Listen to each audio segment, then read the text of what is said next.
മന്ത്രം പൂർണ്ണമായി ചൊല്ലുക. എല്ലാവരും ആ മന്ത്രം ചൊല്ലിക്കഴിയുമ്പോൾ ഓരോ ദേവിയുടെ മുമ്പിലും നിന്ന് മന്ത്രം ചൊല്ലുകയാണെന്ന് വിചാരിക്കുക. മന്ത്രപൂർവകമാണ് ഓരോ ദേവിക്കും ഉപഹാരങ്ങൾ നൽകുന്നത്. എല്ലാവരും ചേർന്നാണ് നൽകുന്നതെന്ന് വിചാരിക്കുക.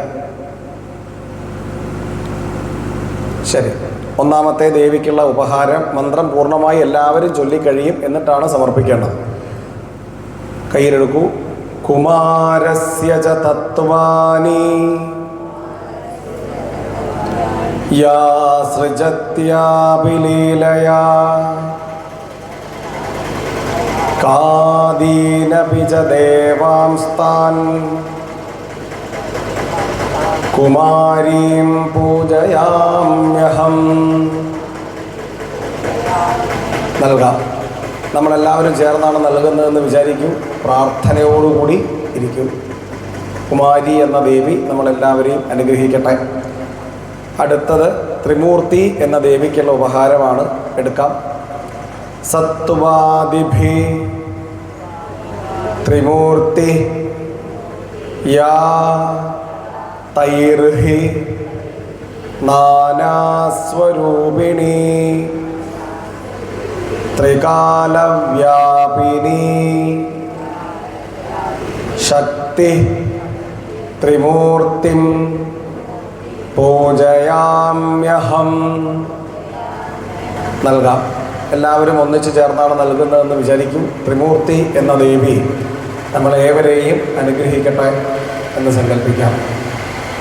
മൂന്നാമത്തെ ദേവി കല്യാണി എന്ന സങ്കല്പമാണ്. നമ്മളെല്ലാവരും ചേർന്നാണ് നൽകുന്നതെന്ന് വിചാരിക്കാം. മന്ത്രം കല്യാണകാരിണി നിത്യം ഭക്താനാം പൂജിതാനിശം പൂജയാമി ച താം ഭക്ത്യാ കല്യാണീം സർവകാമദാം. സമർപ്പിക്കാം. എല്ലാവരും ചേർന്നാണ് സമർപ്പിക്കുന്നതെന്ന് വിചാരിക്കും. അടുത്ത ദേവി രോഹിണി എന്ന ദേവി, നാലാമത്തെ ദേവി. രോഹയന്തി ച ബീജാനി പ്രാഗ്ജന്മസഞ്ചിതാനി വൈ യാ ദേവി സർവഭൂതാനി രോഹിണീം പൂജയാമ്യഹം. സമർപ്പിക്കാം. സർവഭൂതാനാം രോഹിണീം പൂജയാമ്യഹം. അടുത്ത ദേവി കാളീ കാലയതേ സർവം ബ്രഹ്മാണ്ഡം സചരാചരം കൽപ്പാന്തസമയേ യാ താം കാളികാം പൂജയാമ്യഹം. സമർപ്പിക്കാം. അടുത്ത ദേവി ആറാമത്തെ ദേവി ചണ്ഡിക എന്ന രൂപത്തിലാണ്. ചണ്ഡികാം ചണ്ഡമുണ്ഡരൂപാം ച ചണ്ഡമുണ്ഡവിനാശിനീം താം ചണ്ഡപാപഹരിണീം ചണ്ഡികാം പൂജയാമ്യഹം. സമർപ്പിക്കാം. ഏഴാമത്തെ ദേവി ശാംഭവി എന്ന സങ്കല്പത്തിലാണ്. അകാരണാത് സമുത്പത്തി യന്മയൈ പരികീർത്തിത യസ്യാസ്താം സുഖദാം ദേവീം ശാംഭവീം പൂജയാമ്യഹം. സമർപ്പിക്കാം. അടുത്ത ദേവി, എട്ടാമത്തെ ദേവി ദുർഗ എന്ന സങ്കല്പത്തിലാണ്. ദുർഗാത് ത്രായതി ഭക്തം യാ സദാ ദുർഗതി നാശിനി ദുർജ്ഞേയ സർവദേവാനാം താം ദുർഗാം പൂജയാമ്യഹം. സമർപ്പിക്കാം. ഒമ്പതാമത്തെ ദേവി സങ്കല്പം സുഭദ്ര എന്നതാണ്. മന്ത്രം ജപിക്കാം. സുഭദ്രാണി ച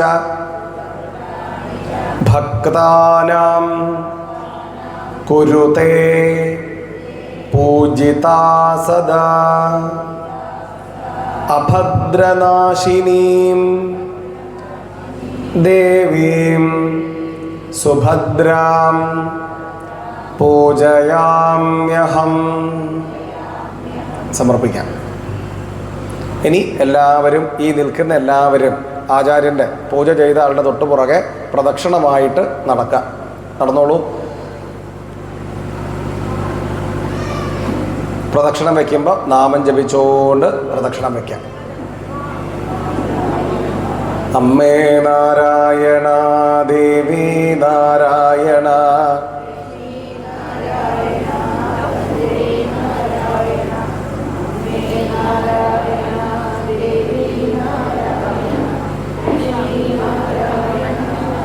യാനി യാനി ച പാപാനി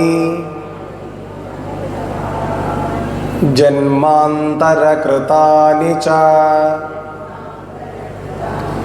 താനി താനി വിനശ്യന്തി പ്രദക്ഷിണ പദേ പദേ. ഒരു പ്രദക്ഷിണമായാൽ നേരത്തെ നിന്നതുപോലെ ഈ ദേവിമാർക്ക് അഭിമുഖമായി നിൽക്കാം. സൗകര്യപൂർവ്വം മാറി നിൽക്കാം.